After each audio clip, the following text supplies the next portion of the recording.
ciudadana.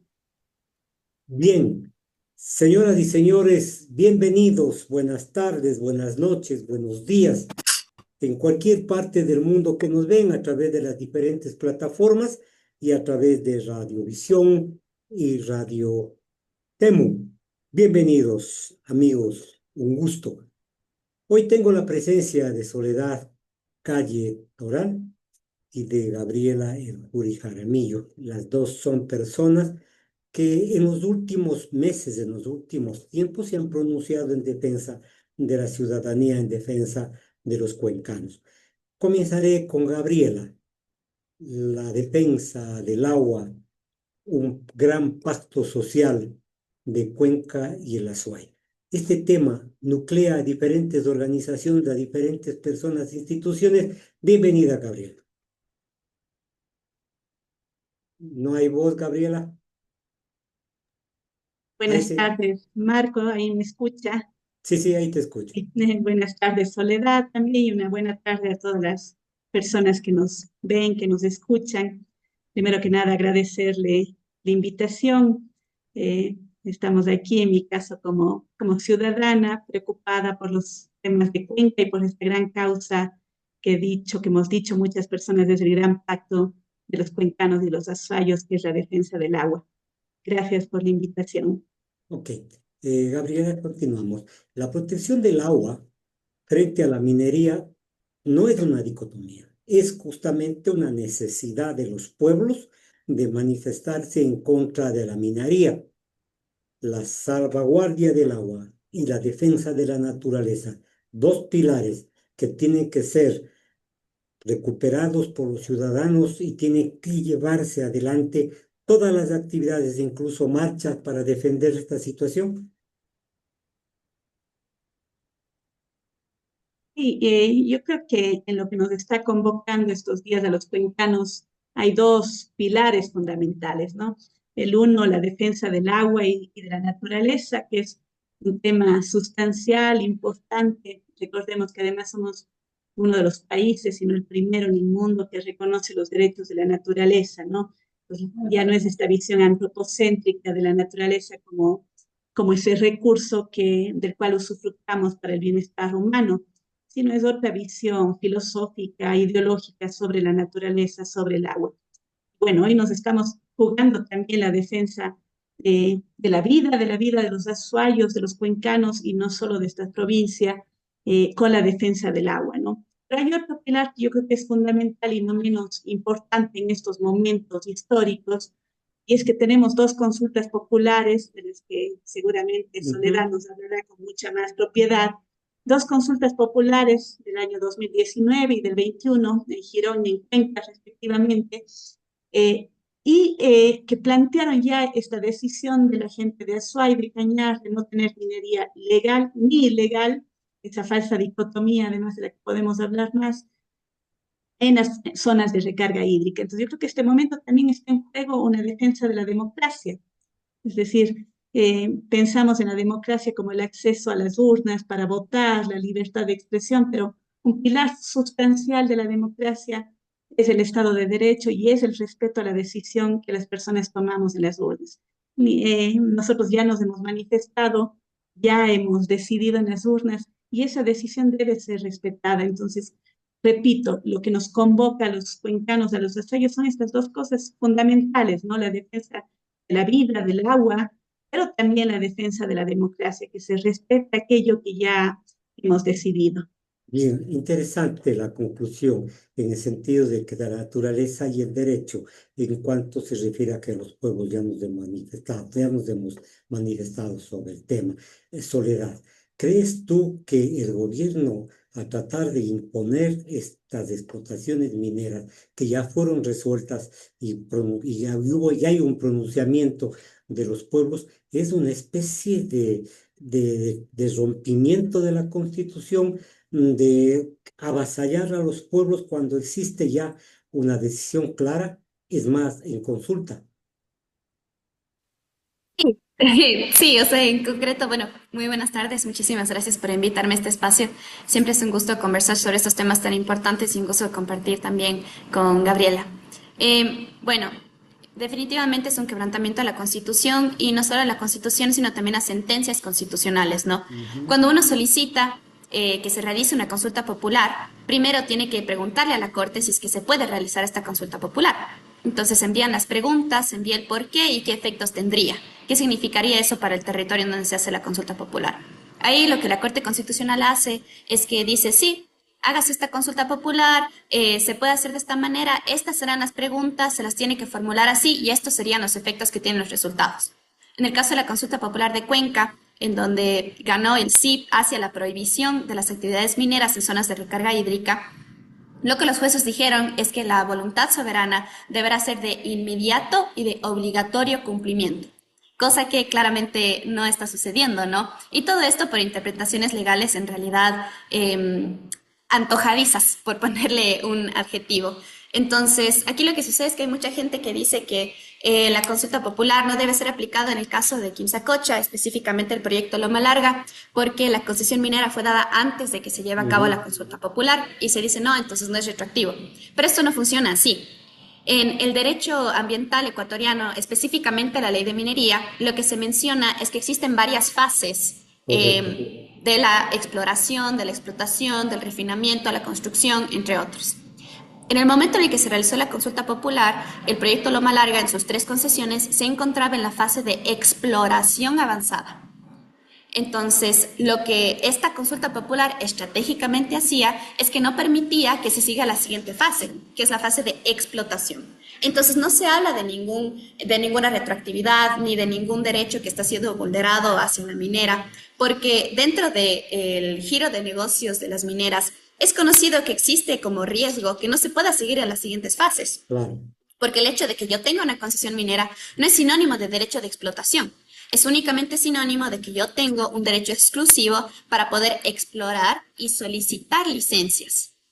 Licencias que pueden ser dadas o que pueden ser no dadas en aquellos momentos en los cuales no se cumplen las normativas, ¿no es así? Por ejemplo, en este caso, si es que uno ve la licencia de explotación que fue dada por el Ministerio del Ambiente en ese entonces, que ya no hay, lo que decía esta licencia de explotación es que se tienen que realizar más estudios.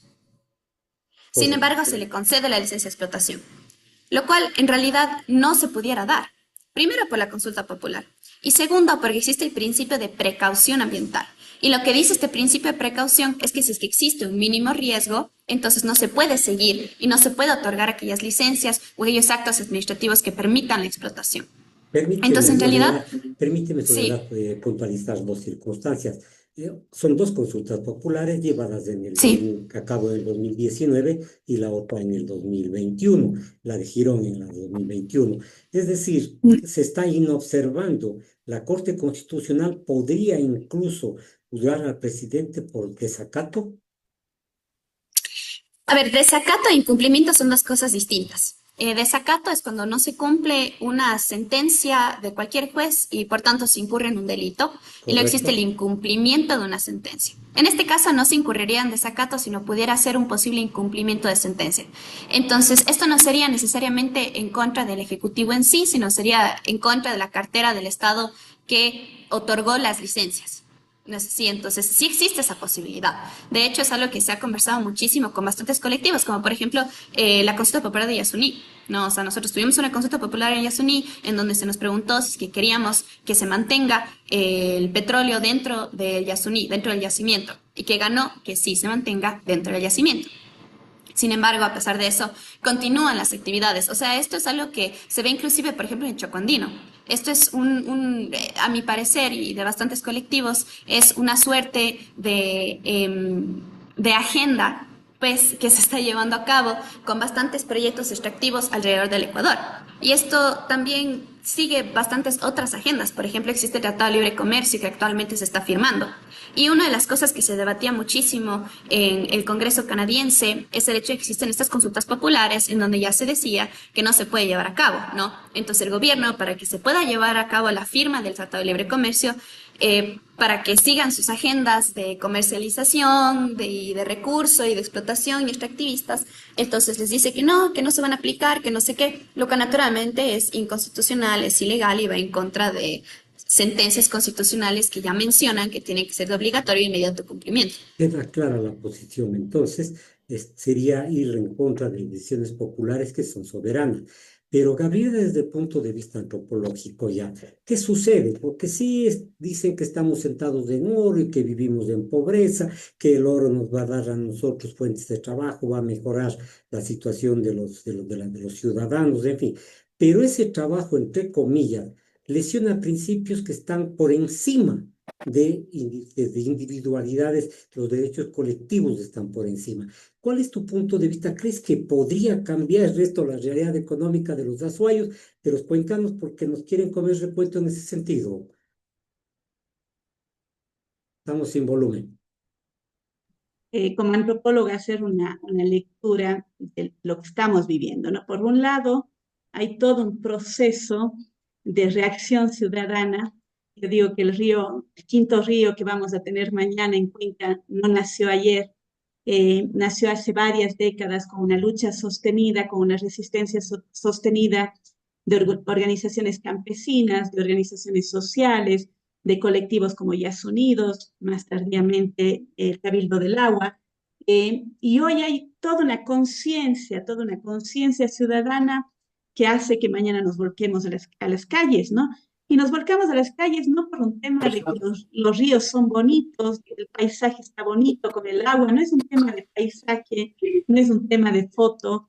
Hay que pensar dónde está la verdadera riqueza. Y cuando decimos que el agua vale más que el oro, estamos hablando de muchísimas cosas. Es decir, en este momento, la sociedad cuencana, la sociedad azuaya, en un auténtico ejercicio de la real política, de la política que hay que dignificar, estamos decidiendo el futuro que queremos tener, el futuro que queremos dejar a nuestros hijos, estamos decidiendo el tipo de desarrollo que queremos y ese tipo de desarrollo no es eh, a costa de nuestra salud, de nuestra soberanía alimentaria, de nuestra agua, ¿no? Las implicaciones, nos ha hablado mucho de las ventajas de la minería y lo que ocurre es que frente a esta reacción, que en un inicio era muy de las organizaciones sociales campesinas y que hoy encuentra coyuntura a nivel de todo el Azuay con una postura clara de Cuenca, lleva a una contraparte del lado de la minera y del gobierno, que hay momentos que parece que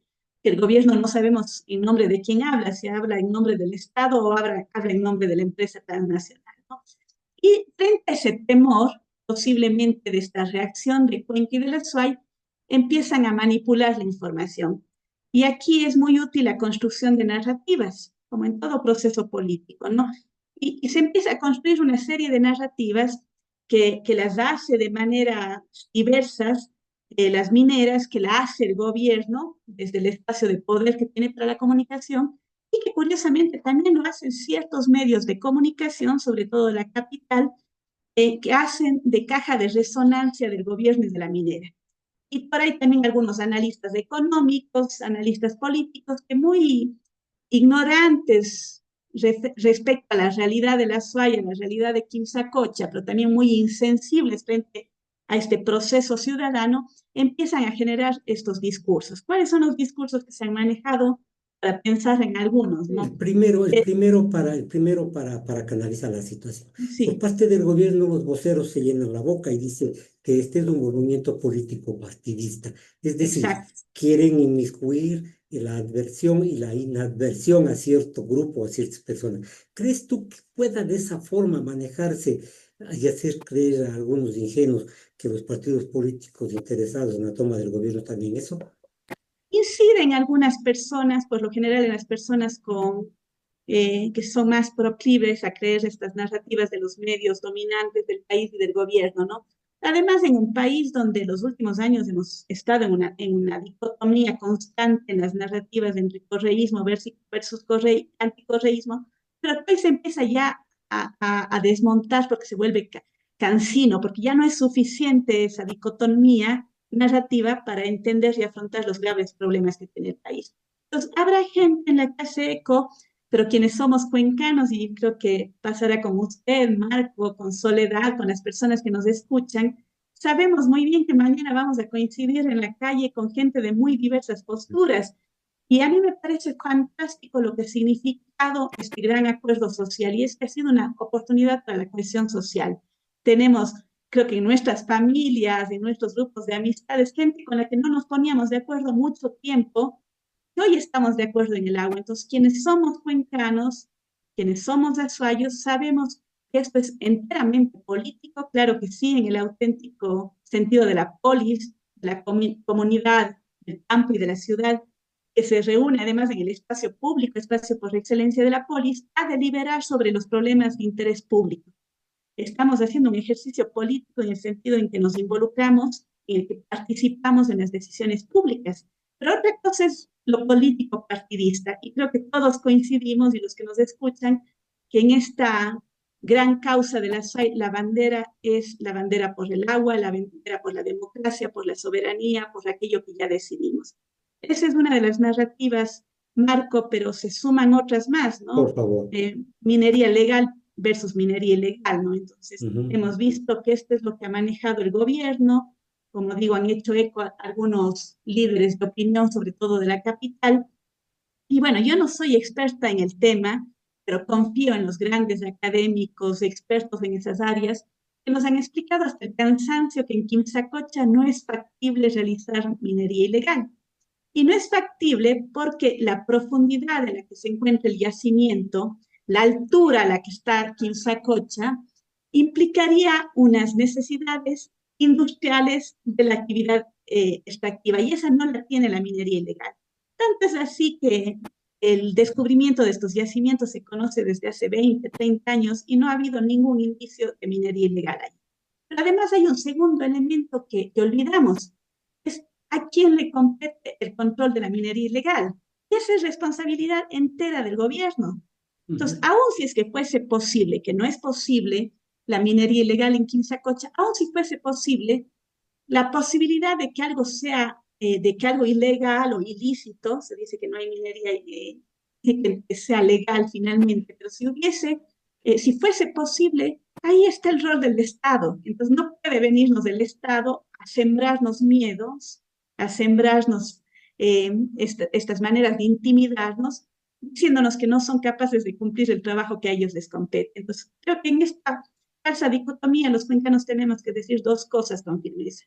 La primera, no es factible la minería ilegal en Quimsacocha, y la segunda, aun si fuese factible, esa es responsabilidad del Estado. Hay otros temas, también a mí me preocupó mucho la semana anterior oírles a periodistas de Quito hablando y líderes de opinión económica sobre todo, estaríamos en la SUAY frente al resto, contra el resto del país, contra el desarrollo del país, contra las necesidades del país. Y esta es una barbaridad, porque hay que recordar al país lo que significan las zonas de recarga hídrica y en particular la de Quimsacocha. De Quimsacocha nacen al menos tres ríos importantes. El Ujú. un río que va a alimentar al Rircay, el Rircay que alimenta al Jugones, riega a todas las plantaciones bananeras del Oro. Estamos Correcto. hablando de un elemento fundamental en la economía del país. Y si pensamos en el otro cauce, en el que va hacia el Atlántico, estamos hablando de la alimentación, de la agricultura, de la ganadería, del agua que consumimos, del aire, de todas las poblaciones que estamos en el Azuay, pero no solo eso. Los estudios de etapa, por ejemplo, nos han mostrado que la explotación en Quimsacocha afectaría gravemente al agua en calidad y en cantidad. Y Correcto. cuando hablamos de cantidad, estamos hablando que esos tres ríos, el Arqui y el Yanuncay, alimentan al complejo hidroeléctrico Paute, nada más ni nada menos, y el otro río, el Rircay, va a alimentar al Jugones, al San Francisco y a la central Minas San Francisco. Entonces estamos hablando de temas de interés nacional. Y volviendo al sentido de la democracia, en un mundo donde cada vez tendemos más hacia los autoritarismos, hacia los neofascismos, estamos dando acá una lección de que el autoritarismo no es un camino si es que la sociedad se organiza. Es decir, estamos también diciendo los azuayos, hay que respetar la ley, hay que respetar la decisión soberana en las urnas, y eso no involucra solo a los azuayos, eso nos involucra a todos los ecuatorianos. Bien. Ahora, por Hemos otro lado, pensado en algunas. estas correcto. dicotomías que se Que han planteado. estoy de acuerdo contigo. Las narrativas que salen del gobierno para confundirnos a nosotros hacen que incluso se llegue a responsabilizar, Soledad, a los cuencanos, al alcalde y al prefecto en cuanto se refiere a la supuesta demanda que la minera pondrá en contra del Estado, y se lavan las manos, Poncio Pilatos. Se lavó las manos como el gobierno justamente ahorita, es decir, la responsabilidad de los usuarios, de los cuencanos. Ustedes verán qué es lo que pasa con la demanda que posiblemente ponga en pie la minera. ¿Esto es justo que el gobierno nos amedrente de esta forma a los usuarios, a los cuencanos? A ver, primero voy a hablar en calidad de ciudadana antes que abogada. Creo que primero me parece un tema sumamente complejo que el presidente de la República amenace a su población. Y no únicamente a su población, sino a los gobiernos descentralizados que representan a su población, en vez de generar esta sinergia tan importante con el territorio. Eso primero. Y de ella como abogada. Ya. Es importante recalcar que las demandas arbitrales, primero, para que se lleve a cabo una demanda arbitral, tiene que haber un acuerdo arbitral. Ujú, ¿No es así? ujú. No sabemos si es que hay un acuerdo arbitral entre la minera y Ecuador, porque el contrato de explotación no se ha firmado aún. Entonces, la existencia de un convenio arbitral, primero, es incierta. Ya. Segundo, en el supuesto no consentido de que la minera demande al Ecuador porque se le generaron expectativas, porque hubo una inversión, por temas administrativos, por lo que sé que ellos consideren, la responsabilidad recae en quien generó ese daño, ¿no? Entonces, lo que Ujú. yo asumo, porque no sabemos qué dice la minera, porque la minera está muda sobre este tema, yo asumo que si es que la minera demanda por el hecho de que se le había otorgado licencias que luego no se pudieron ejecutar, quien causó el daño es quien otorgó esas licencias. ¿No es Pero es así? importante En que este caso puntualices, siendo, Soledad, para perdón, que puntualices una situación es importante. Y si no existe un convenio, si no existe en el contrato, en la firma de este documento para la concesión minera, que vayan a una tercera instancia o a una instancia en donde vayan a solucionar los conflictos en forma amigable, incluso organismos internacionales, no puede ejercerse esta facultad de conciliar. no, para nada, porque el arbitraje es un método alternativo de resolución de Ujú. conflictos, así se le conoce. Entonces, un método alternativo al judicial. Pero para poder acceder a un método alternativo al judicial, uno necesita tener un acuerdo. En este caso, no sabemos si es que hay acuerdo. Eso, uno. Y dos, la responsabilidad debe recaer a quien General. generó el acto administrativo que pudiese generar ese daño, no quien lo denuncia.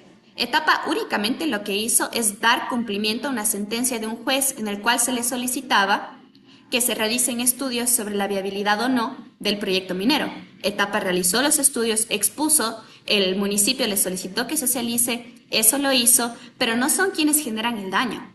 Y otra cosa importante aquí es que a la minera no se le generaron expectativas. Entonces, aún así, la minera nos fuese a demandar por vía arbitral, no va a ganar. O sea, no hay manera de que gane, porque no se le generó ninguna expectativa. Es parte del giro de negocios de las mineras que existan momentos en los cuales no se pueda seguir en las siguientes fases. No sé si primero la exploración, construcción y así, así. Es sumamente común y es por eso inclusive que existen mecanismos dentro de la bolsa canadiense, que es el N31, que se le llama, que las mineras tienen que estar constantemente informando a sus accionistas sobre cómo se están desarrollando los proyectos. Todo esto porque existe ya de por sí un riesgo de que no se pueda completar la explotación. Ya. Entonces, acá, como no se ha firmado el contrato de explotación 1 y como no se han generado las expectativas y ya se tiene conocimiento que existe el riesgo de que no se lleve a cabo el proyecto, no se le puede culpar al Ecuador porque haya encontrado nuevos indicios de una posible contaminación y que luego también se dé cuenta que en efecto se debe aplicar las consultas populares. Correcto. ¿No? Entonces, esta es una amenaza para asustar, que ni jurídicamente, tanto en lo nacional como en lo internacional, pudiese afectar al gobierno autónomo descentralizado, a Etapa, a las organizaciones sociales y ni siquiera al gobierno central. Es Clarísima por la eso también posición. Claro, es por eso también que nosotros hemos puesto, desde el Cabildo Popular por el Agua y otras organizaciones, hemos puesto una queja ante la bolsa canadiense. Ya, Porque lo que está diciendo Dundee Precious Metals a todos sus accionistas es que ya tienen la licencia de explotación, que ha sido la primera vez que se ha realizado en la historia de todo el mundo una consulta previa, libre e informada, y que por tanto ya se va a seguir a la siguiente fase, entonces que sigan invirtiendo y sigan invirtiendo y que se abre la compra de acciones. ahí Esto hay, no está bien, acorde a la ley canadiense e internacional de la bolsa, ahí hay porque una están falacia. desinformando. Ahí hay una falacia justamente que trata de sacar ventaja a la minera. Para terminar, ustedes son ciudadanas azuayas cuencanas. Les conozco. La invitación para el día de mañana, tú dijiste va a ir a Cinco Ríos mañana a la ciudad de Cuenca, pero veo que en algún momento el ardid de cerrar vías, de cerrar carreteras, a lo mejor nos va a perjudicar en ese río inmenso que mañana va a invadir Cuenca. Es una situación por parte del gobierno que está queriendo debilitar la marcha. Estamos sin voz. Disculpe, el gobierno ha Sí, hecho de todo para debilitar la marcha y para debilitar la reacción de los azuayos, y no este momento. Si usted recuerda, Marco, hace unas semanas, algunas semanas, hubo una marcha en Cuenca que en realidad fue convocada por otras organizaciones y a la que se sumó el Cabildo del Agua. Ujú. Y si usted recuerda, el día anterior, uno de los asambleístas de ADN salió a decir que ellos actuaban con hechos y no con discursos, y que ya han conseguido suspender las actividades mineras, y confundieron a la gente, y la gente en inicio pensó que ese era un logro, ¿no? Que ya estaba fuera la minería.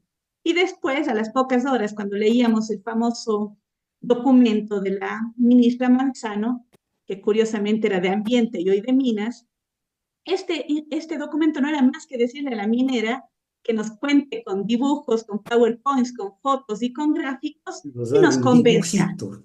que socialice literalmente, les decía pedagógicamente cómo actuar a la minera, ¿no?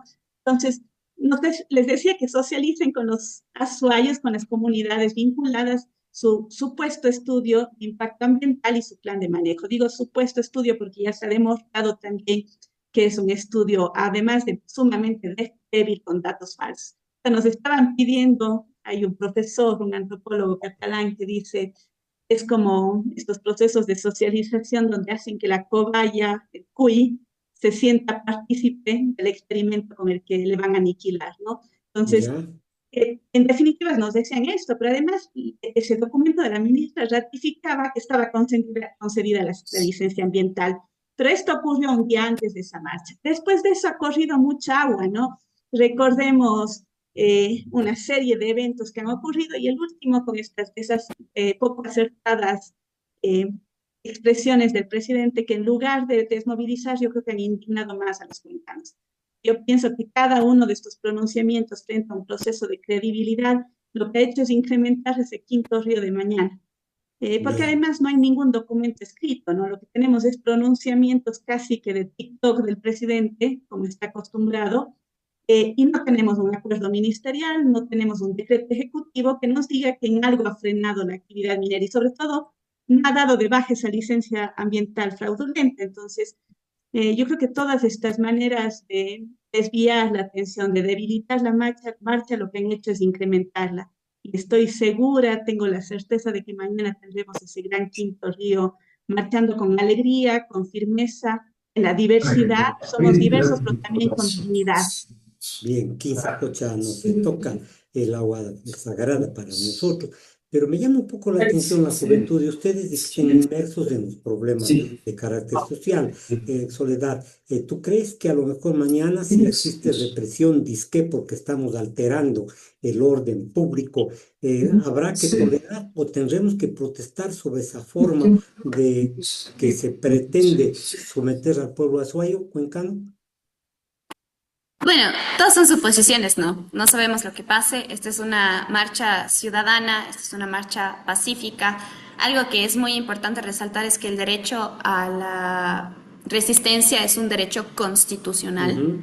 que está consagrado. No es delito protestar, no es delito cerrar calles, no es delito alzar la voz frente a irregularidades, inconstitucionalidades e ilegalidades que está llevando a cabo el gobierno.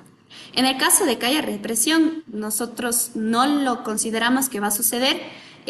Nosotros hemos conversado tanto con el municipio como con la Guardia Ciudadana, entonces van a ver todos los contingentes, más bien llamar a la ciudadanía a que tomen conciencia de que esta es una marcha pacífica, es una marcha ciudadana, es una marcha de Cuenca, es una marcha legítima y es una marcha en donde nos vamos a cuidar entre todos y dudo muchísimo que se genere cualquier tipo de represión. Bien, Gabriela. Juri, muchas gracias por tu comparecencia puramente tintos y papeles. Soledad Calle nos han dado ahora una visión ciudadana, una visión antropológica y una visión jurídica de lo que pasará el día de mañana. Nos vemos en la marcha. Espero que ese Ahí nos quinto veremos. rey, ok, espero que ese quinto rey esté todo resuelto para defender. Muchas Así gracias. será. Buenas noches. Seguro que sí. Hasta luego. Gracias. Muchas gracias.